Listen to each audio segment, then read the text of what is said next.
Here we are, Chapter 1, Basic Concepts in Nutrition, and Chapter 7, Alcohol.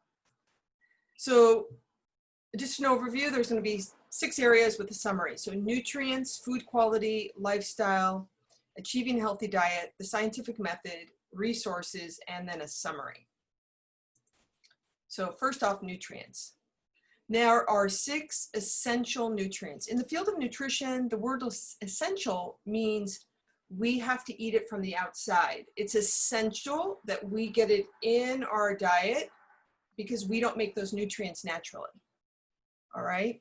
So the 6 essential nutrients are listed right here. Please know the 6 essential nutrients: carbohydrates, lipids, which is fancy for the word fats, protein, vitamins, mineral, water.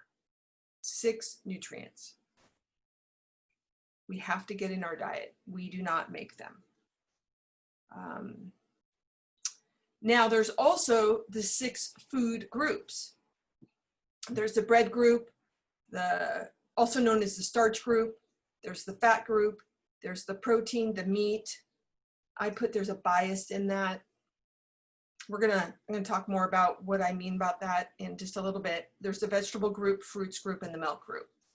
All right, so you can kind of was pairing them up so you can see there's some parallels there. Carbohydrates, it's the bread group, it's the starch group. Sometimes it's even called the carbohydrate group, which is a misnomer. And it's because carbohydrates happen to be in vegetables, fruits, and depending on the meat, it can be in a protein group. All right, so we got carbohydrates, lipids, fats, protein, vitamins, minerals, and water are the essential nutrients. And then we have 6 food groups: the bread group or the starch group, the fat group, protein/meat group, vegetables, fruits, and milk. Now, looking at food quality, because ultimately that's what we're hoping to achieve, is getting quality food. Bottom line is, look at where you source your food. Where are you getting it from? What we want to do is we want to get food that is on the left.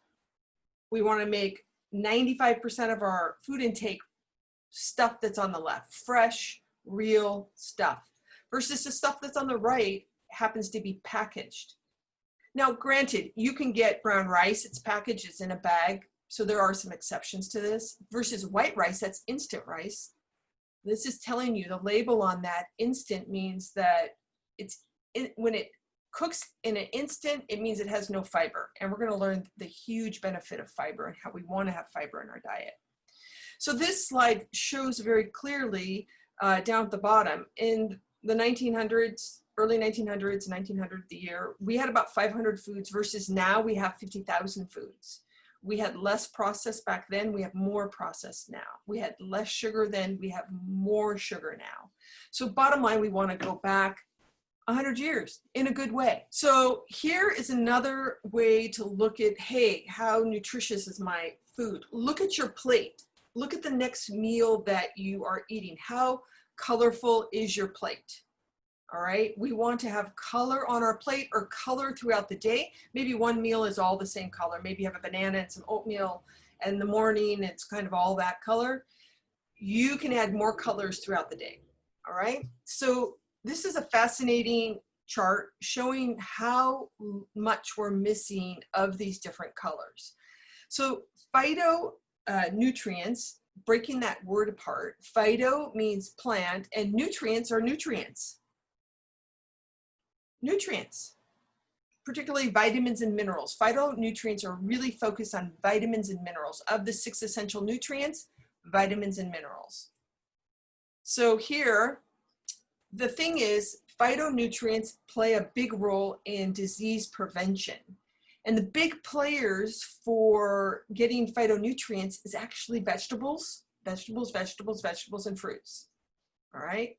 Some of you go, oh my gosh, I don't like vegetables. I've never liked vegetables. Have no fear. I have some thoughts about that. I think some of us have sensitive tongues and we can taste pesticide residue on some food. So if you've always not liked a certain vegetable, before you totally put it out to the pasture, I have a recommendation for you. Either buy it in the store organic, just one time, organic carrots, organic broccoli, whatever it is. Or buy it from a local farmer's market, ideally organic too. Because even though in the store it could be organic, typically the items in the store were picked about 2 weeks ago, 3 weeks ago, versus a farmer's market, it was most likely picked 2 or 3 days ago. When the vegetables, particularly fruits and vegetables, are allowed to grow longer, their flavor improves, versus when we pick them when they're younger, they don't always improve. All right, so we're missing red, and you can see the examples that they're showing in this picture. I know it's a little blurry, but 74% of us don't eat enough red, 76 don't eat enough purples, 69 don't eat enough green, 83 don't eat enough white, 80% don't eat enough yellow and orange. So this is a self-assessment you can do on your own. Just observe, how colorful is my plate?